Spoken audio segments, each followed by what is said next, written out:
When you think about angels, what usually comes to mind? A guardian angel on your shoulder, maybe? Or a big-time archangel like Michael? Well, what if I told you that for centuries, people imagined this vast, complex organization in the heavens, almost like a celestial corporate ladder? Turns out, the angelic realm is way more structured and fascinating than most of us ever thought. Okay, so here's what we're going to do. We'll kick things off with the angels we think we know, and then we're going to uncover the ancient map that laid out this whole system.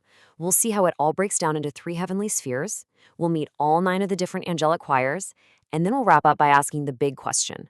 Why does this ancient org chart still matter to us today?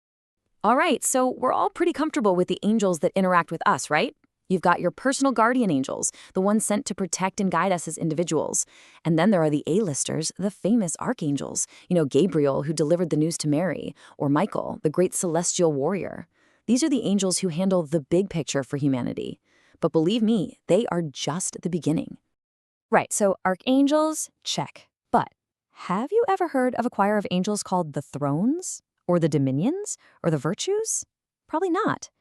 See, this is where we go way beyond the basics and dive into a deeply intricate cosmic system. Which begs the question, where did this incredibly detailed list even come from? Now, this wasn't something that was just randomly pieced together over time. The entire concept of 9 distinct choirs of angels, each with its own specific job, can be traced back to one major source. One text that basically laid out a map of the heavens. And what's so incredible is that this single framework, which would go on to influence theologians, artists, and writers for more than 1,000 years, it all comes from one profoundly influential book written way, way back in the late 5th century. And here it is. The book is called The Celestial Hierarchy. Its author is this mysterious figure we now call Pseudo-Dionysius. Now, he claimed he was a direct convert of St. Paul, which, as you can imagine, gave his work some serious authority. I mean, thinkers like Thomas Aquinas quoted him over 1,700 times. This book essentially became the definitive guide to the angelic world. Now, this quote gets right to the heart of the whole idea. Dionysius argued that angels are pure spirit. They're completely immaterial, so it's impossible for our human minds to really grasp what they are. He explained that when Scripture uses physical symbols like fire, wings, human faces, even bizarre spinning wheels, it's not meant to be a literal photograph. They're metaphors designed to help lift our minds upward, to help us comprehend something that's totally beyond our understanding. So how did Dionysius organize this whole celestial world? Well, the simplest way to wrap your head around his 9 choirs is to see them grouped into 3 distinct levels, or spheres, each with a very, very clear purpose. Let's break it down. The first sphere, these are the angels closest to God. Their entire existence is just focused on contemplating Him. The second sphere, you can think of them as the cosmic governors. They're the ones looking after the universe, the stars, the laws of nature. And finally, the third sphere. This is where we find the angels whose job it is to interact directly with us, with humanity. So the key takeaway here is that it's a hierarchy of mission, from the most divine all the way down to the most earthly. All right, now that we have that framework in mind, let's meet the employees of this celestial corporation, and we're going to start right at the top. Okay, so the highest choir, the ones at the very top, are the seraphim. They're described as beings of pure fire and light, just encircling God's throne and radiating His love. Just a step below them are the cherubim, who contemplate God's divine plan and wisdom. And then you have the thrones, who are the living symbols of God's justice and judgment.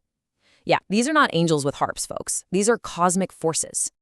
And this is a perfect example of how our modern ideas have drifted. When you hear the word cherubim, you probably picture a cute, chubby baby with little wings on a greeting card.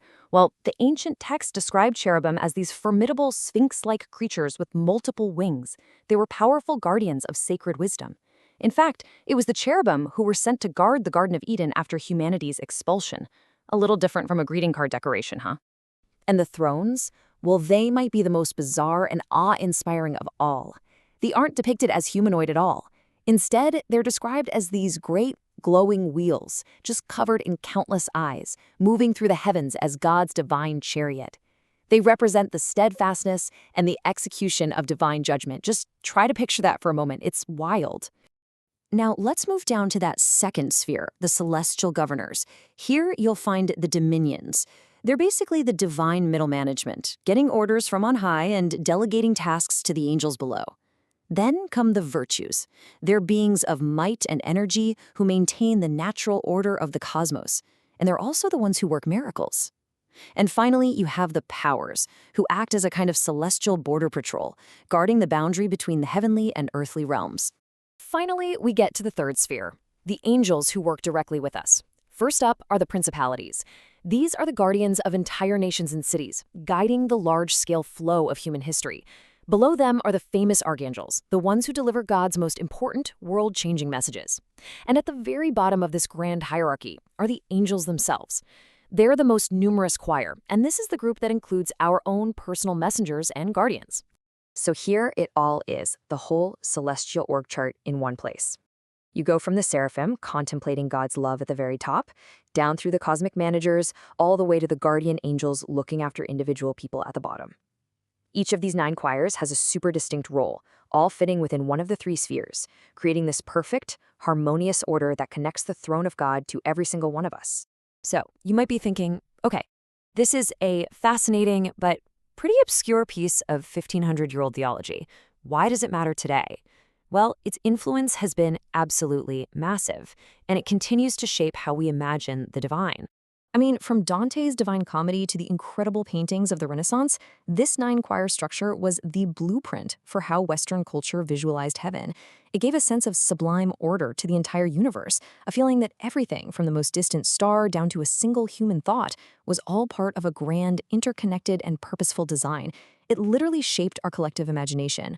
So what's the ultimate takeaway here? Is a celestial hierarchy an actual, accurate map of an unseen spiritual reality?